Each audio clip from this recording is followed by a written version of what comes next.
Hey, what's going on, everybody? And thanks for joining us for another Rethink Solutions. Today on the docket, we're talking about AI replacing humans. And there's a whole lot of facets where AI and its development is becoming ever increasing and taking over our lives. And some are going to make the argument that it's to our benefit and it's only going to make our lives better. But to start us, I'm going to hand us off to Jon Astacio, my co-host here, to tell us what are your thoughts and on the topic in general, and then present us with some solutions. Thank you, sir. AI, man, artificial intelligence, and it's getting smarter and smarter and smarter. And as we get more reliant on it, it's almost like we're dumbing down. And it reminds me of the movie Wall-E.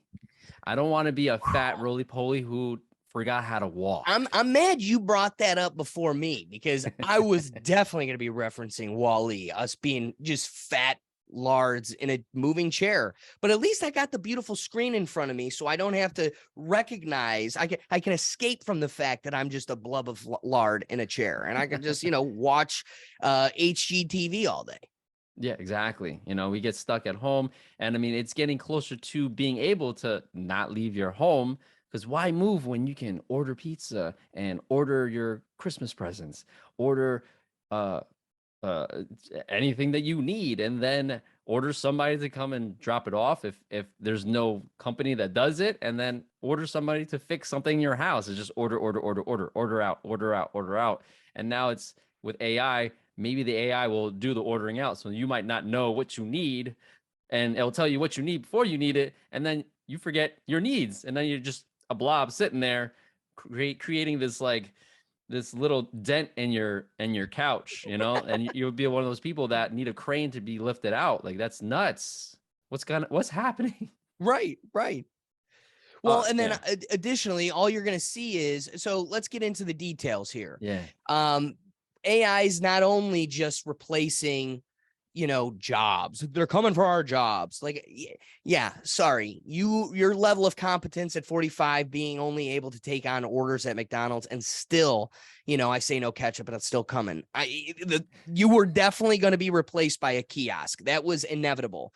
But now you see the push for universal basic income. I mean, come on, Amazon's for sure going to be replacing the trucking industry with drones and AI self-driving trucks. And that presents a major issue when one of the biggest employment sectors in America is the trucking industry. And honestly, people underplay how much bank is to be made in that industry. There are people that'll work their lives to be able to buy finally their own truck, and then they can become an independent contractor, and they sell themselves to these companies. Yeah, it's long hours. Yes, you're away from your home, but they are making well over six figures. And this is for a major population within our country. So, that's a topic for another day. So I'll save my tongue on why universal basic income is not the answer. But let's acknowledge that the reason they're pushing for it is this replacement of major jobs, and that's going to have a major impact on the people and our community. Also, why Jon had kind of promoted this to me to begin with, and hopefully you could flesh it out a bit for us here, but talking about AI GBT, and there's these new AI programs that, I mean, I don't know how teachers are going to really hold students accountable anymore, because you can just type in, I need a 6-page essay on Constantine and his life. And then guess what? Boom, it creates it. It's an AI. So when they run it through their programs to see, did they, what's the word? Plagiarize? Did they plagiarize? Well, no, it's all new, all fresh, created on the spot. And honestly, the biggest problem is it only takes less than a minute. You punch it in, it creates it for you. So now, kind of to what Jon was alluding to, it's this dumbing down of America, of the people. We're no longer going to be creating for ourselves. There's going to be no incentive to take on these initiatives. Why would you pick up a book when the computer can do the reading for you and create the product at the end? So we're going to see this bleed into so many different sectors, and its negative impact may be unavoidable, but we've got solutions. So, John, what do you got for us? One thing that I wanted to highlight is that when GPS came out, people started using GPS more. And the area in your mind, they actually started studying the people's brains and stuff. Like, hey, what is technology doing to us? And as we rely more on it, there's the area that we relied on ourselves for, like location and direction, started getting smaller as we started using these things. So keep that in mind. Really? No pun intended. Um, so yeah, what you were talking about is these. So a company called OpenAI started creating these different platforms or programs. One of them is called ChatGPT, like you mentioned, and that one is it's like the ultimate chat, and you punch in whatever question you want, and it just gives you the answer, whether it be a music video, whether it be an essay, whether it be a film. Um, the right I forgot what you call it, just the writing for the film, right? Just anything, it just kind of gives you. And it's that move from that traditional Google search engine that gives you a list of things for you to choose what you think you want to look for an answer or be as your answer or your research, to something that's just going to tell you what the answer is. And the drama that I'm seeing right now is that it could be it's what's the information coming from, and that information can totally be what do you call it, manicured. Manicured. Okay. Well, it could be controlled as far as like the information, the total information. You can control what the total information pull is, and then it will be great to get information, but it's pulling from a limited source, right? And to your point, yeah, it looks like slowly but surely our jobs are being replaced, our critical thinking is being replaced, our artistic creativity is being replaced, and Yeah. a solution could be work on creating a skill that AI cannot do right now and maybe in the near future. And I believe a lot of those skills are going to be blue collar jobs, because that's a physical labor thing. And Wow. then if you can be really skilled at it as a secondary blue collar hustle on the side, one, you can handle taking care of yourself. So that goes towards being independent. And then two, you're prepared. So, oh, you know what? You know, the office brought in this AI computer that's just going to, lay us all off. Let me just go back to fixing clocks. Let me just go back to teaching people how to homestead. Let me just go back to creating. I can't even say art anymore, but like you have plumbers. Like what are some blue collar jobs that you can think of that would be good as a backup that you know of? Because my mind is just kind of drawing a blank. Well, If carpentry, tile laying. yeah. But I think you really nailed it. I want to double down on your point here. So for the average guidance counselor that's listening to us, John's not advocating that you reroute your professional career. Keep doing what you're doing. You could still be a doctor, a lawyer, whatever. But one thing that my dad had trained into me at a young age, and I thought it was, laughable and not as important, but now I'm grateful for it. It's that my dad always said, he had his brother-in-law, and his brother-in-law, he look at how much money he's wasting, spending for people to do his lawn, landscaping, the electrical in his house, the plumbing. He goes, all that money he's wasting, you need to be able to do this. If you're going to be the man of the house, you got to know how to do these basic stuff. My family owns a shopping center. And so at 14, I started working there.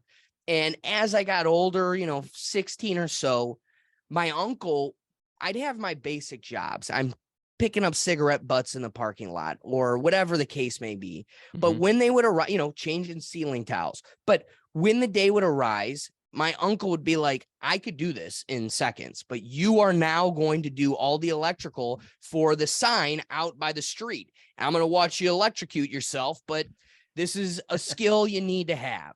So I'd sit there with him. We'd go through it. And now, can I do the electrical for your house? No, But at the point at which my house runs into personal issues, I'd be able to take care of them, or at least know where to begin. But to really emphasize on John's point, at the point at which your back's against the wall and you really got to do something, and the professional reroute is required, well, now you can hit the ground running. You're not starting from ground zero. So start thinking about what skills you're strong at and what you can cultivate with them, and prepare for a time where it becomes necessary. It's tough for us to imagine those scenarios, kind of like the last episode. It's tough for us to imagine those scenarios when we're living such a cush life. I can get burgers handed out to me through Windows in minutes. And, I got all the information at the tip of my fingers. But let's now we kind of flush that out to its totality. But now I want to get back to another point you had raised and you wanted us to focus on. I think it isn't a problem, but maybe it could be. You presented AI replacing Google. I'm at a loss at how that could be any different than the gatekeeping of information we already have with Google currently. The fear is you could train in the same bias into these AIs. I listening to a programmer really break down how these look, and he was talking about how you could take an AI that has no bias, but when you ask it a question about dead naming, some person with an agenda has. To those that don't know what dead naming is, it's calling a transgender person by their old name, the dead name. And so now if you go to AI and you want to Google, the future AI Google, what the answer to what is dead naming, somebody is punching into it, like kind of, I don't know if you're familiar with the Twitter fights with Tim Pool and Jack Dorsey and at that time. And they were talking about how, admit you have a bias towards one side. They're like, no, we're just against bullying. And he goes, but your position on bullying is through the lens of a Democrat ideology. There is 50% of the country that does not subscribe to, they don't believe that that is science. And your belief is that they're wrong. So you are taking a position. So you are pushing an ideology, whether it's for a good reason or not. That is the case. So getting back on track here, when you're taking something like AI Google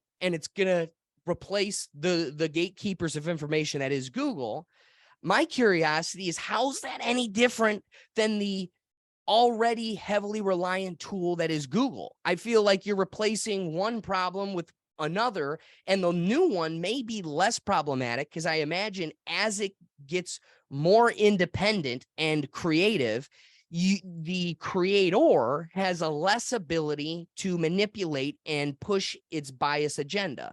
Am I wrong in that assessment? You are correct, sir. Okay. So what are your thoughts?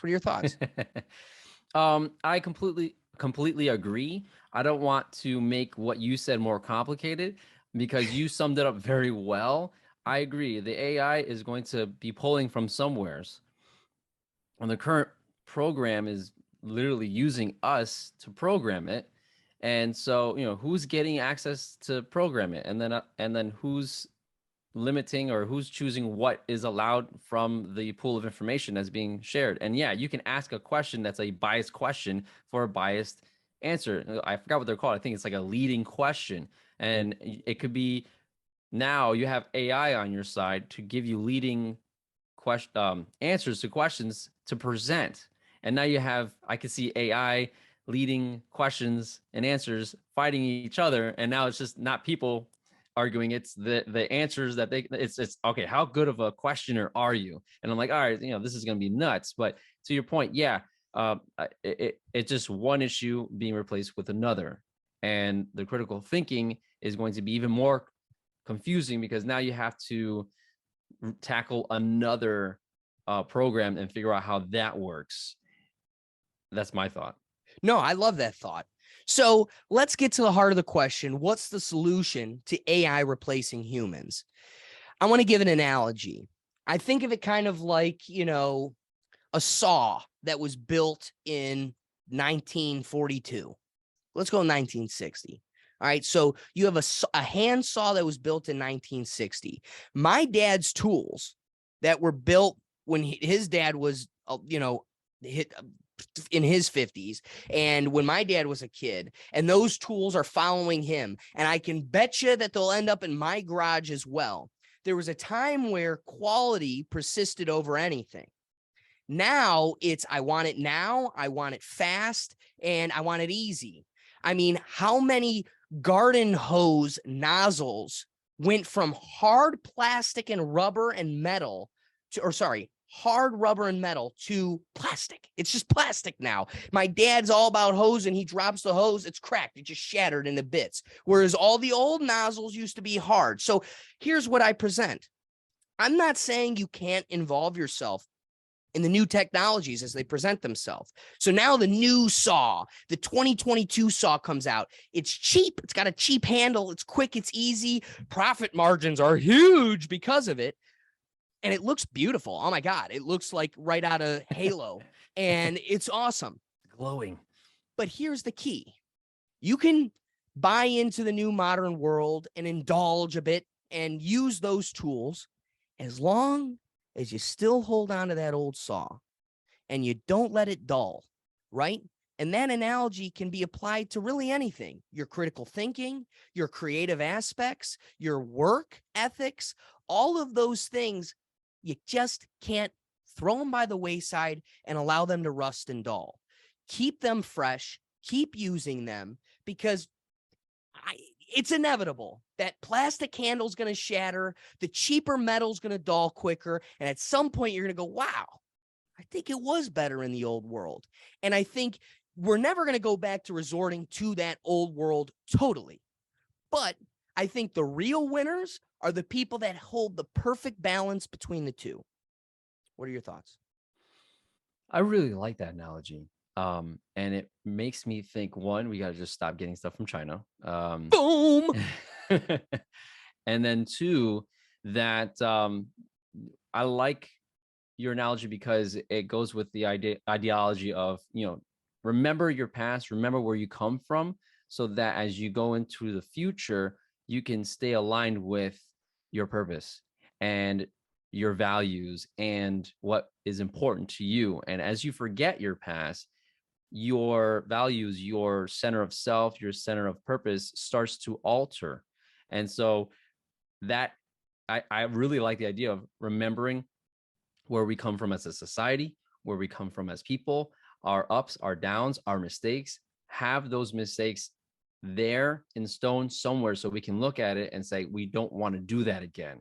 Because if you get rid of the past, the future can be, you can repeat the same problems. And with AI, remember, Terminator, that is something in the past that we came up with thinking about what the future is going to look like. Remember Terminator, remember all those AI movies, and just those are our digital statues, so to speak. And then also remember where you come from, and so that you know how to make the best decision for you. And so that's what I wanted to add to that.